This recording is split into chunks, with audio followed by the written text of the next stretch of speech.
যে কোনো ব্যক্তি যদি আল্লাহর মাঝে এবং তার মাঝে কাউকে মাধ্যম নির্ধারণ করে, অর্থাৎ আপনি একজন ব্যক্তি, এখন আপনার মাঝে আর আল্লাহর মাঝে আরেকজনকে মাধ্যম নির্ধারণ করলেন যে আমি তো সাধারণ মানুষ, গুনাহগার, আমি তো আল্লাহর কাছে চাইতে পারি না, বা আমার কথা কি আল্লাহ শুনবে?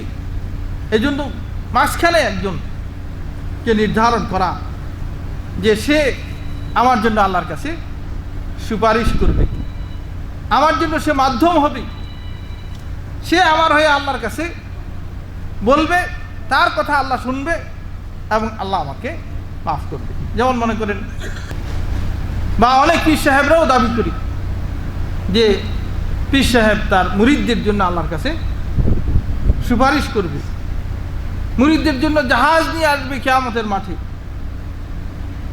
আর সেটা দিয়ে জান্নাত দিয়ে চলে যাবে। কি বলেন, শুনছেন এরকম কথা?